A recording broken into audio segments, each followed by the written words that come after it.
검찰이 수배했던 승용차 한 대, 전북 전주에서 발견되는 등 유병헌 회장의 행적과 관련한 여러 가지 추측이 돌고 있습니다. 네, 하지만 앞서 취재기자가 전해드린 대로 검찰은 여러 가지 요인을 고려해봤을 때 일단 유 회장은 여전히 순천에 있는 것으로 판단하고 있습니다. 현장에 나가 있는 취재기자 연결해 보겠습니다. 최원석 기자, 검찰에서는 여전히 순천에 유 회장이 머물고 있는 것으로 판단하고 있군요.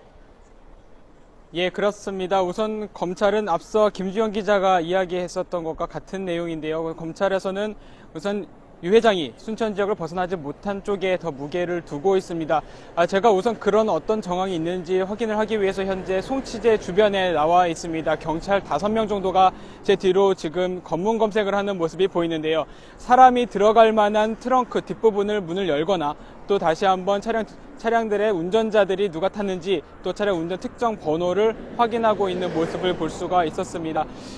지금 우선 검찰 쪽에서 받아들이고 있는 여러 가지 정보들 또 언론상으로도 많이 보도가 되고 있지만 각가지 정황과 함께 굉장히 많은 추측과 설이 난무하고 있습니다. 이러다 보니 검찰과 경찰 쪽에서도 전국에서 들어오는 제보들을 일일이 다 확인을 하고 있는지 의문이 들 정도입니다.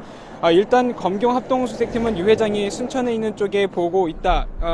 이제 있다는 가능성이 더 무게를 두고 있다는 말씀을 드렸는데 지금 이곳에서 멀리 떨어지지 않은 송치제, 그러니까 유 회장이 지난 25일까지 이제 20일 전후로 이제 머물렀던 것으로 알려졌던 그 별장 주변을 경찰이 다시 수색하고 있다는 정보도 우선 들려옵니다. 여러 차례 말씀드렸지만 순천 지역은 사통팔달 지역입니다. 다른 곳으로 이동했을 가능성이 굉장히 높은데요. 물론 이곳 순천 시내에 있는 구원파 신도의 도움을 받아 순천 내부에서 더 숨었을 가능성도 있습니다. 검찰이 순천 지역의 다판다 지점을 차례대로 수색하고 또 주변 신도들을 상대로 조사하고 있는 것으로 알려지는 것도 이런 정황과 좀 이어지는 부분이 아닌가 싶습니다. 우선 검찰 감식 결과 그 송치제의 별장에서 이제 유 회장의 지문이 나오지 않았다는 것 김지영 기자가 짚어주기도 했는데 어떤 일부 경찰은 유병헌 회장의 지문이 나오지 않았다면 애초부터 또 추적 동선이 잘못된 것일 수도 있다는 이야기도 하고 저희 쪽에서도 이런 추적 동선과 관련돼서 여러 가지 지금 잘못 방향을 짚은 것은 아닌지 그렇게 추측을 해볼 수도 있겠습니다.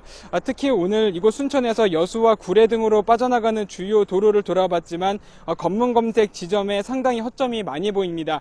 그러면서 또 형식적으로 운전자나 차량 정보만을 보고, 그러니까 외형을 보고 확인을 하고 있다는 생각까지 들 정도였습니다. 앞서 25일 당일에 검찰이 유 회장의 검거 시도를 한 차례 할 때 제대로 검찰과 경찰이 공조가 이루어지지 않았다는 이야기가 있었는데 현재까지도 그런 엇박자를 내고 있는 것은 아닌지 의문입니다. 지금까지 전남 순천 송치제에서 YTN 최원석입니다.